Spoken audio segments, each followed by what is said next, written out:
Pregame.tv breaking down the NFL. Scott Spreitzer, Steve Fezzik. We can't wait for the NFL to get into action. One thing I like to do each and every week is not only do I like to handicap the games and predict who's going to win, I like to go ahead and predict where the line's going to move. So if I like a game, I'll bet it right away. If I like the other side, I will play it at post. And so I'm going to be breaking down this video where I think a few of these lines are going to go. Scott, do you do the same? I do a little bit more early in the season than I do late in the season because I'm more into where I think the lines are going to open at. And I've talked about this on the radio show, but like 10 days before the games kick off. So before 1 week, I've already looked and seen what I think the lines are going to be for the following week. Keeps me off of getting involved too much with a team that maybe had a bust-out week or a terrible performance, an anomaly. Yeah, that's what it keeps you from doing. But you got the two-time LVH Westgate contest winner here, the only two-time winner. And so this is one of those things where I think it's a great advantage to kind of pick your brain a little bit and find out what you're looking for. And I'm going to throw a couple of teams at you, a couple of games, where the current numbers are now, and then you tell me where you think they're going to go. Are you ready to go? Let's do it. All right, first game, New Orleans and the Atlanta Falcons. New Orleans currently a 2.5-point favorite. We saw Drew Brees finally get some preseason action. Man, they look loaded on the offensive side of the football. The Atlanta Falcons, public perception is that they're going to be a little bit down for the most part this year. Not maybe as bad as last year, but not where they were 2 years ago, obviously. Your thoughts on this game? 2.5 goes up or goes down? Yeah, and I'm going to give it's going to go up. Okay. And I'm going to predict you're going to see the way I think about these games. And I love week one because I can look at the movement on the season win numbers because that really represents the power ratings. I mean, you have to normalize for their strength of schedules, but assuming they're about the same, these two teams, you got a situation, the Saints open as low as 9.5 wins. Every week we've seen more money on the Saints. Only concern with the Saints is the oblique muscle situation with Drew Brees. He finally got in there. He looked great. So we don't have any concerns there. The feeling is that Ryan, they gave up 450 yards without him, 310 yards per game once he's back, and Bountygate is in the rearview mirror. Let's throw that year into the garbage can. Data-wise, this is a Saint team that consistently has won the Super Bowl or been a contender. Let's contrast that with Atlanta. Yes, they won the dumper last year, 4-12, injuries to wide receiver, running back. But even, Ryan wasn't himself. He didn't play as well. Their season wins basically settling in at 8. So I've got a team that's supposed to win now pretty much 10.5 games against an 8-win team. I have the clearly better team on the road.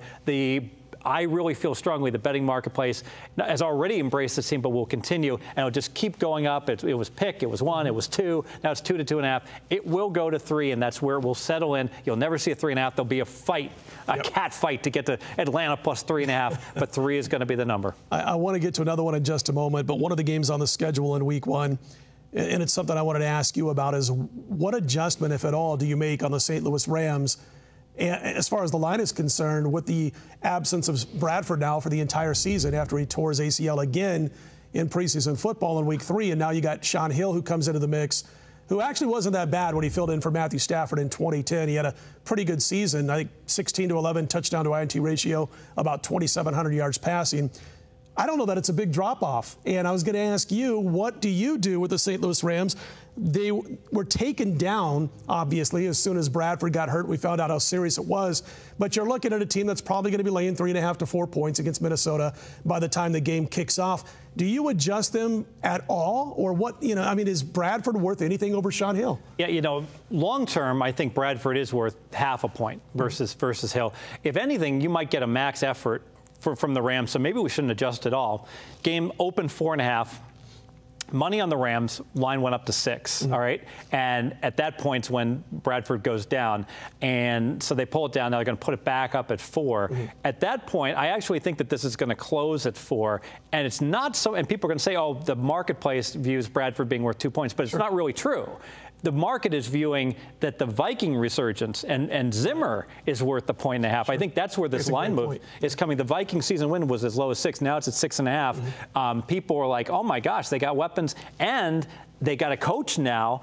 And I think this is not anti-Bradford or it's not pro-Bradford money that's back, or anti-Hill money. It's pro-Viking money that's going to drive this line move. I think it closes 4. I think it helps that, at least early in the season for this team to be at their most competitive if they do have Matt Castle at quarterback, and of course they've named him as the starter for the regular season. The game I want to talk about and get your thoughts on this one, the Oakland Raiders and the New York Jets. Jets currently a 4.5-point favorite. Right, and I hear criticism. Oh, Fezzik always just takes the direction of the line move and He's just going to keep moving further. I hear you. So I purposely picked one out where the line is moving the wrong way. This line was 5. It's dropped to 4.5 and 4. Money is shown on the Oakland Raiders, and I have no idea why. One thing is that we talked about how it's overrated that the West Coast goes east in the early start time. But if there's one week that you don't want the West Coast team early in the mornings after they played nothing but night games in preseason, so you got that going against Oakland. Also, Oakland has a bad record when they travel historically. They just have a bad record. There's no good. I was going to say there's no good. Yeah, they just suck. They just suck. It's never right to bet Oakland. Technical analysis there. It's never ever correct. Schaub looks like a disaster. And he doesn't want to be there, don't you think? He's taking it. His wife and his girlfriend are like, just take the money, whatever. Stay in the year and hopefully get a clipboard so you don't get killed out there. But for some reason the money's been coming in on Oakland, and I think the Jets are Joe Q average 7 of diamonds team. They're going to win 7 games, and I think the Raiders have the potential to be the worst team in the AFC and win 2 games. This is a ridiculous line move, and it will not continue. And I will predict this line. Currently, you can get it at 4. We'll go all the way up to 6. This will be the favorite. Even though the Jets have a horrific record against the spread at home, it doesn't matter. Maybe the trends bettors may be betting that. I really think money's going to correctly show for the Jets in this game. I don't like Rex Ryan and his offensive coordinator's schemes with this offense. I don't like the way they're talking about the offense. I love the defense, obviously. But if they score 17 points there, I think they can cover that 6-point spread. So. I think they're probably betting against Geno Smith, too. The fact that, oh, God, we're going to have Geno for a starting quarterback. And so, of course, our poster Dub V is losing his mind. He's like president of the Geno Smith fan club, and all 17 of its members are probably going to be upset with me. So good stuff, man. Thank you very much. We want to do one more? Want to throw one more out there? Let's throw one more out there. Let me look at the schedule first real quick. Sure, absolutely. Let's see. Let's talk about how about Tennessee and Kansas City? Right now we look at Kansas City laying 5. I think this is a classic bet on, bet against. Kansas City Tennessee's season win number has been over 7, lay $1.20, hasn't budged. I think probably power rating wise a 7-win team. Okay. Same as the Jets, absolutely the same team. But you got Kansas City. I don't think they're any better. I think Kansas City, and the market knows it.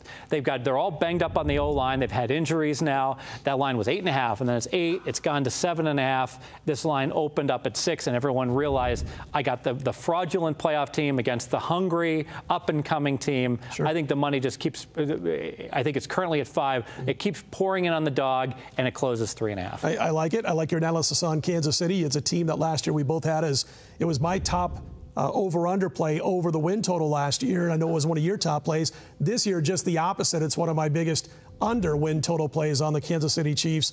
And again, the schedule is much tougher. The team was fraudulent. I don't like the secondary a whole lot.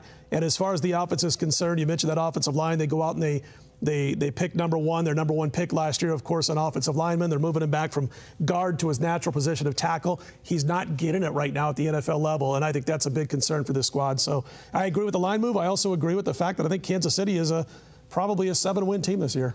Very good. So we're sharpening our pencils. We're projecting where the lines are going to move. And, a lot of this dictates what I bet. I talk about NFL. It's so important to get the best numbers. People will say, are you going to have the Saints on your super contest selection, Steve? Well, I'll say it. If they put the Saints at -2, absolutely. If they put it at +3, heck, I may be stuck scrambling for games. I might land on Atlanta if you give me the 3. Certainly if you gave me 3.5. And people look at that and say, well, how can 1 point make that much of a difference? And I like to turn it into the money lines. If you told me a -2 is like laying $1.25. If you told me I got a baseball team minus $1.25 and versus a 3.5, which is like plus $1.45, obviously both bets are good in baseball, so why wouldn't they be good in football? Exactly. No, it's great stuff, and I'm looking forward to going back and forth in the NFL and, of course, college football for the rest of the season. Also, don't miss our Tuesday shows. I wanted to mention that real quickly. On pregame.com on the homepage, also on ESPN1100.com. We do the local show each and every day of the week, and Fezzik and I are together with Andy Iskoe every Tuesday, 1 o'clock Eastern, 10 a.m. Pacific. They're also archived, by the way, on the pregame.com homepage, and we get a chance to really dive in even deeper because we got a whole hour to talk about the games rather than a couple of minutes. And we talk about being natural libertarians. We want to be able to bet on the Little League World Series. So it's a wrap. We can't wait for football season. Let's make this our best football season ever. Thank you for coming in each and every week.